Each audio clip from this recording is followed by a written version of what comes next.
আসসালামু আলাইকুম। ওয়ালাইকুম সালাম। কি অবস্থা, কেমন আছেন সবাই? এই যে আজকে ইফতার করতে বসলাম, ইফতার তৈরি রেডি করতেছি আর কি। মেসের ইফতার আছে, আবার নিজেদের বানানো ইফতার আছে। আজকে মাশাআল্লাহ আমার ভাই অনেক ধরনের আইটেম রেডি করছে। অনেক ইফতার অনেক ছানা বুট, সবগুলো দেখাও আস্তে আস্তে। বেগুনি, আর এদিকে আরো অনেক আস্তে কিছু আস্তে করছে। দেখা, তাড়াতাড়ি মোবাইল সরাই দাও। এটা কি? এটা হচ্ছে ফালুদা। ফালুদা। আর এটা হচ্ছে রুহ আফজা শরবত, আর এটা হচ্ছে লেমন শরবত। আর এটা- আছে এর সাথে আরো অনেক কিছু আছে, কলা, কলা, খেজুর, খেজুর, মালটা। আপেল। আবার আজকে আবার যেটা বানাইছি এটা হচ্ছে সুদূর বুদুর বেগুনি আর কি, কারণ বেসেলার মানুষ তো রমজানের আমেজ হচ্ছে এটা। কোন রকম বানাইছি হ্যাঁ। একটু। ছানা বুটের সাথে এটা না হলে চলেই না। এটা আমাদের চট্টগ্রামের মধ্যে এটা যে এমনি খাওয়ার জন্য দুইটা রাখি, একটা এর সাথে বোর্ডের সাথে মিক্স করে দিব। ধরো দুইটা এমনি রাখি। বড় ভাই অনেক কষ্ট হচ্ছে আজকে, অনেক কিছু বানাইছে কষ্ট করে, ধন্যবাদ।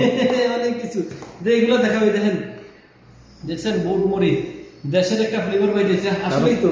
আমরা প্রতিদিন খাই না এটা, আমরা খাই এমনি। আর এখানে সৌদি আরবে শুধু এই যে মুড়ি কিনলাম, সৌদি আরবে শুধু আলাতুল ক্যাপসা চলে, মুরগি মুরগি মুরগি। এখানে দেখা যাবে এগুলো সব মিক্স করে দিই।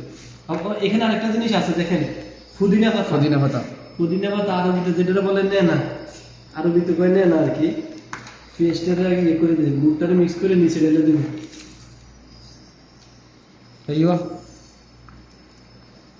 বাঙালির খাবার খাইতেছিস কে? ধরো আরেকটা খাও, তুমি আবার কান্দা গাড়ি গেলবা। বেগুনির কথা তুমি কইছো, পরে বই কি আমার ভাই বেগুনি খাই না। আমার প্রিয় জিনিস বেগুনি, পেঁয়াজ। সামনে দেখাও, এগুলো যদি দেখাই, ওহো ওহো খাইলাইও। এই লাগে দেখো, বেশি কথা বলতে কোনো। এটা তো রমজানের আমেজ একটা, এটা এমনি অন্যান্য কিছু দিয়ে চলেই না। যেখানে চড়া বুট থাকবে না, পেঁয়াজ থাকবে না,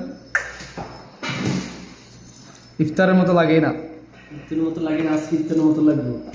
কারণ আমরা এখানে আসি একা একা, দুজন, কেউ নাই পুরা ফ্যাক্টরির মধ্যে, একা কি করবো আর, একা একা দুজন মিলেমিশে একসাথে খাই আর কি। কিন্তু আমার হাত ব্যথা হয়ে গেছে বেগুনি গুলো ইয়ে করতে করতে। দেখা তো, ও মা নিচে দেখাও, নিচে নিচে নিচে কিরকম। এখানে সরিষার তেল হলে আরো নিয়মই হতো। তোমার আবার সরষের তেল আনবো, সরষের তেল আছে, আমি রোজ যাইতে পারতাম না। আমার রুমে আছে সরিষার তেল, লাগবে না আজকে। সেই দেখি তো, ও সেই রকম একটা দেখছেন, দেখাইতেছে। আর আর কয় মিনিট আছে মানে? 5 আর কয় মিনিট আছে? 5 মিনিট আছে মনে হয়। দেখি ডালি দেন, সমস্যা নেই। এখানে আবার আরেকটা আইটেম আছে, মুরগির তরকারি। এটা পরে রুটি দিয়ে মারি দিব, সমস্যা নেই। ঠিক আছে কথা, যতগুলো আছে এগুলো সবগুলো ঢেলে দেবো, সবগুলো ঢেলে দেবো, সবগুলো দিয়ে দিব। দিয়ে দেন, দিয়ে দেন। থাক না, কটা রাখে দিছি, বলা মানে থাক। পরে যদি কেউ ফয়সাল ভাই আপনি কই মিস করতেছেন নি? আপনি ফয়সাল ভাই মেনশন দিতে হবে। কই আপনার জিভে পানি চলে আসবে। অনেক কিছু এনে দেখো তো, এইগুলো এসে সব ফয়সাল ভাই। মাশাআল্লাহ মাশাআল্লাহ। শুধু আলু সব বানাবো সামনে। নেক্সট প্ল্যান হচ্ছে আলু চপ থাকবে। হ্যাঁ, কয় ধরনের আসির দেখেন, একটা ডিম তো আছে, আবার এখানে একটা নরমাল পানি আছে, আবার একটা লেমনের শরবত, আবার সর্বত্র অভাব নাই, পায়েস। সর্বত্র একদম। ডেইলি 2-3 ধরনের থাকে। এটা আল্লাহর রহমতে খানা চলে আসে, সমস্যা নেই। এটা রমজান মাস। ভাই ভাই ভাই, ইফতার ব্লগ এই পর্যন্ত সমাপ্তি। খাওয়ার সময় আরেকটা বানাবো। বা পরে আসতেছে আমাদের জন্য সেহরি ব্লগ নিয়ে রহমানি ভাই। ঠিক আছে, ওকে।